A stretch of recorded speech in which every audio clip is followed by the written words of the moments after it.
Iran की चेतावनी के बावजूद लेबनान और गाजा में इजरायली हमले जारी हैं। इजराइल और हिजबुल्लाह के बीच संघर्ष ने खतरनाक रूप ले लिया है। लेबनान में इजरायली सेना ने हवाई हमलों के साथ ही ज़मीनी लड़ाई भी तेज कर दी है। खबर है कि इजराइल ने बैरूत में हमला करके हिजबुल्लाह के एक सीनियर कमांडर सुहेल हुसैनी को मार गिराया है। मंगलवार को इजरायली सेना ने इसकी जानकारी देते हुए कहा कि सोमवार को इजरायली वायुसेना ने एक सटीक हमले में हुसैनी को निशाना बनाया। बताया जा रहा है कि सुहेल हुसैनी बैरूत में हिजबुल्लाह मुख्यालय का कमांडर और जिहाद परिषद का सदस्य था। इजरायली सेना के मुताबिक वो समूह की रसद के अलावा हथियारों की सप्लाई का काम भी संभालता था। हालांकि अभी तक हिजबुल्लाह ने अपने कमांडर हुसैनी के मारे जाने को लेकर कोई बयान नहीं दिया है। पिछले महीने के आखिर में इजराइल ने दक्षिणी बैरूत में हिजबुल्लाह के गढ़ पर भीषण बमबारी शुरू की थी, जो अभी तक जारी है। इजरायली हमले में हिजबुल्लाह के चीफ हसन नसरल्लाह समेत इसके कई बड़े नेता मारे जा चुके हैं। सोमवार को हिजबुल्लाह ने इजराइल पर 130 मिसाइलें दागी थीं।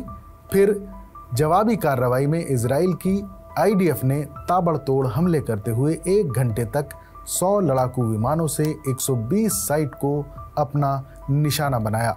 हमले को लेकर आईडीएफ प्रवक्ता ने लेबनान में रहने वाले लोगों को चेतावनी जारी की थी कि वो अगली सूचना मिलने तक समुद्र तट या नावों पर जाने से बचें। साथ ही उत्तरी इजराइल में एक नया क्लोज्ड मिलिट्री जोन भी घोषित कर दिया।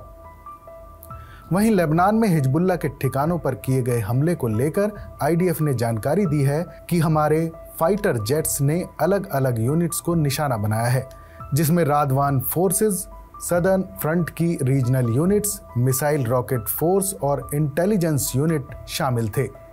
इजरायली सेना ने ये अटैक हिजबुल्लाह के कमांड एंड कंट्रोल और फायरिंग यूनिट को ख़त्म करने के लिए किया था। इजराइल के हवाई हमलों में हिजबुल्लाह के कई बड़े कमांडर मारे जा चुके हैं। इसी बीच हिजबुल्लाह ने कहा कि उसके मारे गए कमांडरों की जगह नई तैनाती कर दी गई है। ईरान समर्थित हिजबुल्लाह समूह ने गाजा पट्टी में युद्ध विराम होने तक इजराइल के खिलाफ रॉकेट, मिसाइल और ड्रोन से हमले करने की कसम खाई है। हिजबुल्लाह ने कहा है कि वो गाजा पट्टी में हमास के समर्थन में इजराइल पर अपने हमले जारी रखेगा। मंगलवार को इजरायली सेना ने ऐलान किया कि वो दक्षिणी लेबनान में हिजबुल्लाह के खिलाफ अपने अभियान को और ज़्यादा तेज करने जा रही है।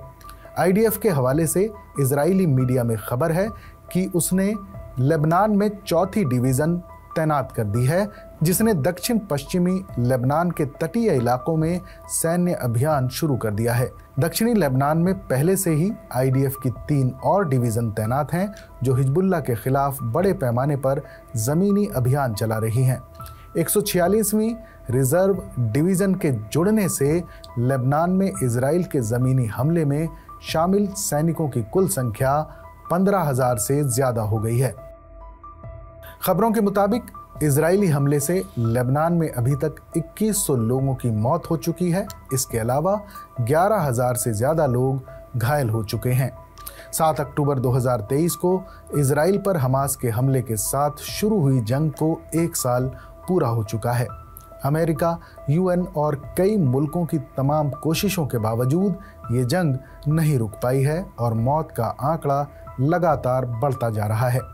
गाजा स्वास्थ्य मंत्रालय के मुताबिक अभी तक इस युद्ध में तकरीबन 42,000 फिलिस्तीनी लोगों की मौत हो चुकी है, जिनमें 16,000 से ज़्यादा महिलाएं और बच्चे शामिल हैं। वहीं 97,000 से ज़्यादा लोग घायल हुए हैं और तकरीबन 19 लाख लोग विस्थापित हुए हैं, जबकि गाजा पट्टी की कुल आबादी इस जंग की शुरुआत से पहले तकरीबन 21.5 लाख थी।